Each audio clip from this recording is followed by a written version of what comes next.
Hello बच्चों, we have a question. Let's read the question. The question says, in the following question, a statement of assertion is followed by a statement of reason. Mark the correct choice as.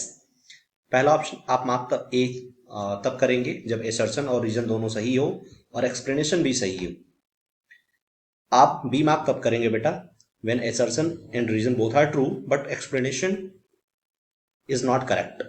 You will write C in the front of answer if assertion is true but reason is false, and finally you will write D if both assertion and reason are false. Let's read the assertion. Assertion is saying in the case of collision of gas molecules in a given amount of gas, है ना, total kinetic energy is conserved. ठीक है, बोला हुआ है कि कोई gas का मॉलिक्यूल दिया हुआ है किसी कुछ भी वॉल्यूम हो सकता है वो, है ना, अमाउंट फिक्स नहीं है. तो बोला है टोटल काइनेटिक एनर्जी क्या है, कंजर्व्ड है उसके अंदर, है ना.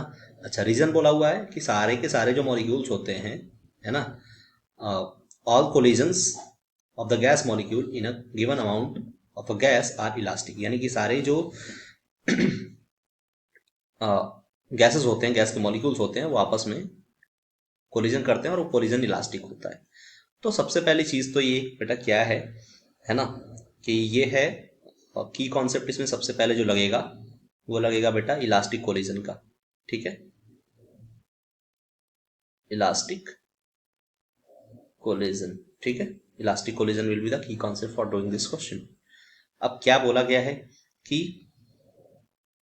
In the case of gas total kinetic energy conserve होती है. हाँ, ऑब्वियस सी बात है यार, है ना, कि टोटल काइनेटिक एनर्जी कंजर्व होती है. अब क्यों कंजर्व होती है, लेट्स सॉल्व दिस क्वेश्चन, है ना, या फिर हम लिख देते हैं इस चीज को एक्सप्लेनेशन कि जितने भी कोलिजन्स होते हैं, all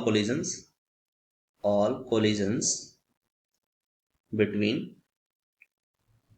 different molecules, all collision between different molecules of same gas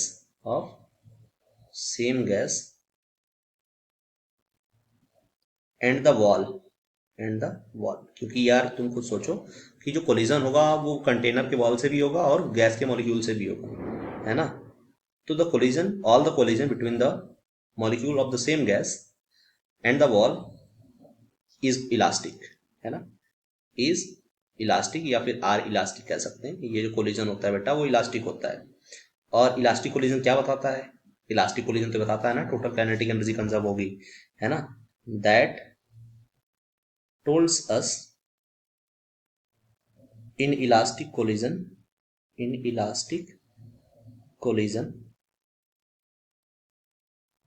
total kinetic energy is conserved. तो अगर इस केस में देखें बेटा तो दोनों हमारा सही है ना, क्योंकि पहला तो सही है, ऑब्वियस है, टोटल काइनेटिक एनर्जी कंजर्व होती है. दूसरा उसका एक्सप्लेनेशन भी सही है क्योंकि बोला गया है कि जो कोलिजन होगा वो इलास्टिक होगा. So I think your first option will be your correct option, यानी कि असर्शन और रीजन दोनों सही हैं and explanation is also correct. So I hope you understood it well. All the best.